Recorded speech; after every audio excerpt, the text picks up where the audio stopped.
अथ से चतुर्थ अध्याय। श्री भगवान बोले, मैंने इस अविनाशी योग को सूर्य से कहा था। सूर्य ने अपने पुत्र वैवस्वत मुनि से कहा और मुनि ने अपने पुत्र राजा इक्ष्वाकु से कहा। हे परम तप अर्जुन, इस प्रकार परंपरा से प्राप्त हुए इस योग को राजर्षियों ने जाना, किंतु उसके बाद वह योग बहुत काल से इस पृथ्वी लोक में लुप्त प्राय हो गया। तू मेरा भक्त और प्रिय सखा है, इसलिए वही यह पुरातन योग आज मैंने तुमको कहा है, क्योंकि यह बड़ा ही उत्तम रहस्य अर्थात गुप्त रखने योग्य विषय है। अर्जुन बोले, आपका जन्म तो अर्वाचीन सभी हाल का है और सूर्य का जन्म बहुत पुराना है अर्थात कल्प के आदि में हो चुका था। तब मैं इस बात को कैसे समझूं कि आप ही ने कल्प के आदि में सूर्य के इस योग को कहा था। श्री भगवान बोले, हे परंतप अर्जुन, मेरे और मेरे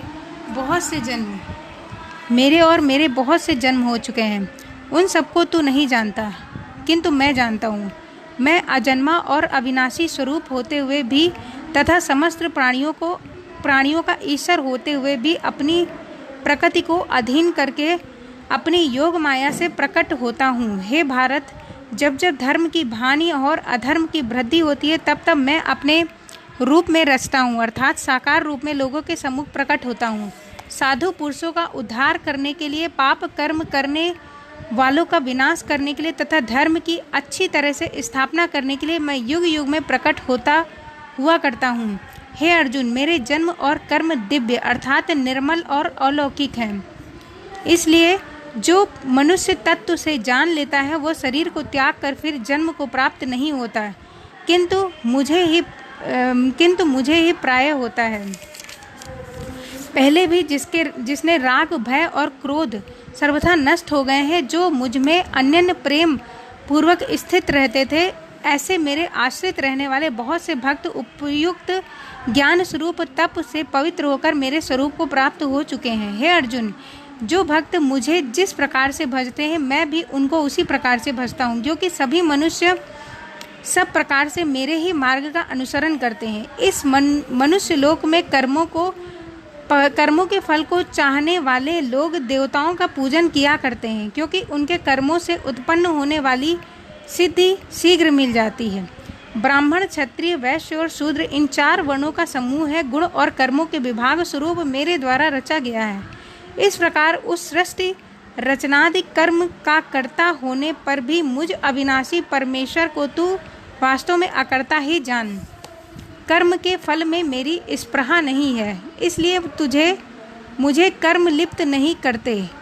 इस प्रकार जो मुझे तत्व से जान लेता है वह भी कर्मों से नहीं बंधता।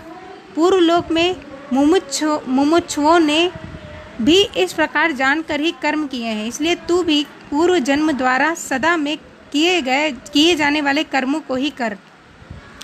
कर्म क्या है और अकर्म क्या है, इस प्रकार इसका निर्णय करने में बुद्धि पुरुष भी मोहित हो जाते हैं।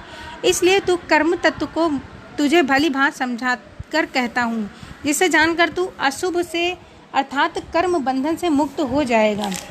कर्म का स्वरूप भी जानना चाहिए और अकर्म का स्वरूप भी जानना चाहिए तथा विकर्म का स्वरूप भी जानना चाहिए, क्योंकि कर्म की गति गहन है। जो मनुष्य कर्म में अकर्म देखता है और जो अकर्म में कर्म देखता है वो मनुष्यों में बुद्धिमान है और वह योगी समस्त कर्मों को करने वाला है। जिसके संपूर्ण शास्त्र सम्मत कर्म बिना कामना और संकल्प के होते हैं तथा जिसके समस्त कर्म ज्ञान रूप अग्नि के द्वारा भस्म हो गए हैं, उस महापुरुष को ज्ञानी जन भी पंडित कहते हैं। जो पुरुष समस्त कर्मों में अपने फल में आसक्ति का सर्वथा त्याग करके संसार के आश्रय से रहित हो जाता है अर्थात परमात्मा में नित्य तृप्त हो जाता है, वो कर्मों को भली भांति बरतता हुआ वास्तव में कुछ भी नहीं करता। जिसका अंतःकरण और इंद्रियों के सहित शरीर जीता हुआ है और जिसने समस्त भोगों की सामग्री का परित्याग कर दिया है, ऐसा आशा रहित पुरुष केवल शरीर संबंधी कर्म करता हुआ भी पापों को नहीं प्राप्त होता। जो बिना जो बिना इच्छा के अपने आप प्राप्त हुए पदार्थ में सदा संतुष्ट रहता है, जिसमें ईर्ष्या का सर्वथा अभाव हो गया है, जो हर्ष शोक आदि द्वंद्वों से सर्वथा अतीत हो गया है, ऐसा सिद्ध और असिद्ध में सम रहने वाले कर्मयोगी कर्म कहे हुआ भी उसमें नहीं बंधते, जिसकी आसक्ति सर्वथा नष्ट हो गई है, जो देहाभिमान और ममता से रहित हो गया है, जिसका चित्त निरंतर परमात्मा के ज्ञान में स्थित रहता है, ऐसा केवल यज्ञ संपादन के लिए कर्म करने वाले मनुष्य के संपूर्ण कर्म भली भांति विलीन हो जाते हैं। जिस यज्ञ में अर्पण हुए स्वत्रुवा आदि भी ब्रह्म है और हवन किए जाने योग्य द्रव्य भी ब्रह्म है और ब्रह्म रूप कर्ता के द्वारा ब्रह्म रूप अग्नि में आहुति देना रूप क्रिया भी ब्रह्म है, उस ब्रह्म कर्म में स्थित रहने वाले कर्म योगी द्वारा किया जाने वाला कर्म भी ब्रह्म ही है। दूसरे योगी जन देवताओं के पूजन रूप यज्ञ का ही भली भांति अनुष्ठान किया करते हैं और अन्य योगी जन परम ब्रह्म परमात्मा रूप अग्नि में अभेद दर्शन रूप यज्ञ के द्वारा ही आत्म रूप यज्ञ का हवन किया करते हैं। अन्य योगी जन त्रोण आदि समस्त इंद्रियों को संयम रूप अग्नि में हवन किया करते हैं और दूसरे योगी लोग शब्द आदि समस्त विषयों को इंद्रिय रूप अग्नि में हवन किया करते हैं। दूसरे योगी जन इंद्रियों की संपूर्ण क्रियाओं को अपने प्राणियों की संपूर्ण क्रियाओं को ज्ञान से प्रकाशित आत्म संयम योग रूप अग्नि में हवन किया करते हैं। कई पुरुष द्रव्य संबंधी यज्ञ करने वाले हैं, कितने ही तपस्या रूप यज्ञ करने वाले हैं तथा दूसरे कितने ही योग स्वरूप यज्ञ करने वाले हैं, कितने ही अहिंसादि तीक्ष्ण व्रतों से युक्त यत्न रूप पुरुष स्वाध्याय रूप यज्ञ ज्ञान यज्ञ करने वाले हैं। दूसरे कितने ही योगी जन अपान वायु से प्राण वायु को हवन करने वाले, वैसे ही अन्य योगी जन प्राण वायु में अपान वायु को हवन करने वाले, अन्य कितने ही नियमित आहार करने वाले प्राणायाम परायण पुरुष प्राण और अपान की गति को रोककर प्राणों को प्राण की हवन में किया करते हैं।